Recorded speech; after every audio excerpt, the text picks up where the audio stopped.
Aujourd'hui, je vais encore vous révéler quelque chose qui est caché. Peut-être, toi et moi, nous traversons de mêmes situations. Ou bien soit tu as été élevé que par ta mère, soit tu avais été élevé que par ton père. Mais nous avons appris beaucoup de choses à travers cette situation. Moi qui vous parle, j'ai été élevé que par ma mère.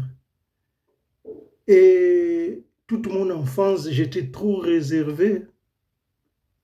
Je ne voulais pas me battre. J'avais la force. Mais je craignais toujours si je me bats. Et si cet homme réplique, il dit que tu m'as frappé, moi j'irai frapper ta mère. Tu vois, j'étais réservé à cause de ça. Mais loin de là, ça c'est une leçon de vie.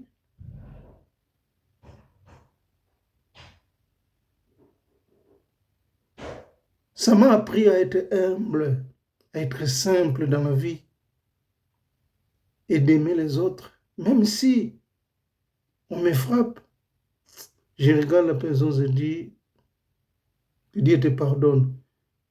À l'époque, je ne savais pas que c'est la même parole prononcée par Jésus. Jésus dit, Père, pardonne-leur quand ils ne savent pas ce qu'ils font.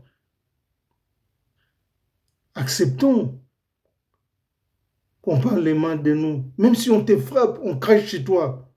Regarde la personne doucement, que Dieu te pardonne. Parce que tu ne sais pas encore la grandeur de la mort de Christ dans nos vies. Il a payé, il a accepté qu'on crache sur lui. Mais je vais encore vous parler un peu de Marc, chapitre 16, je crois de 6 à 7. Il y a un passage qu'on nous dit,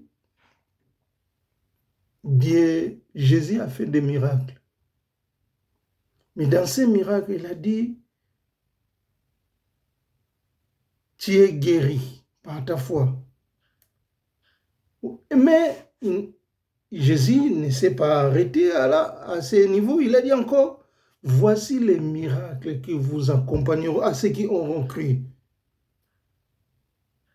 C'est même enseignement enseigné par Jésus, les apôtres, ils ont enseigné. Les gens qui acceptaient Jésus au travers les apôtres, ils ont appliqué la même formule. C'est ça qui est arrivé même à Antioche. Les gens, ils ont vu des miracles. Mais il n'y avait pas des apôtres. C'est moi qu'ils ont cru. Les gens qui ont écouté, ils ont dit, mettons cette parole en pratique. Il y a la vie. Et ils ont appliqué en priant, en invoquant le nom de Jésus. Délivre ton peuple. Les miracles, ils étaient accompagnés par des miracles. C'est pour ça que je te dis, ne compte sur personne quand tu traverses les moments difficiles. Tu as tout le pouvoir de chasser les démons. Tu as tout le pouvoir de prendre l'autorité devant des situations difficiles. Là où tu n'arrives pas, invoque Dieu. Dis, Seigneur, je vais te vivre dans ma maison. Je veux que tu agis dans mes problèmes. Parce que le problème que tu vas confier, lui aussi a ses problèmes, mais il ne te dit pas. Peut-être il se chamaille aussi avec sa femme. Rien qu'il mange avec ses enfants. Mais quand tu l'appelles, il va dire que j'arrive. Il va te poser les mains, il te donne encore des malédictions parce qu'il n'a pas encore résolu le problème chez lui à la maison. Mais fais confiance à l'Éternel. Je ne dis pas que tous les pasteurs sont comme ça. Il y en a des bons aussi. Mais il y en a d'autres pasteurs. Leur vie ne reflète même pas les chrétiens qu'on a retrouvés en Antioche. C'est quasiment païen, mais il est pasteur. Mais fais confiance à l'Éternel. Je te donne cette parole de vie aujourd'hui, samedi.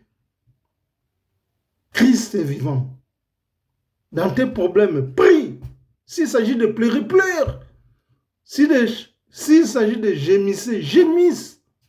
Tu verras. Voici le message du jour. Au revoir.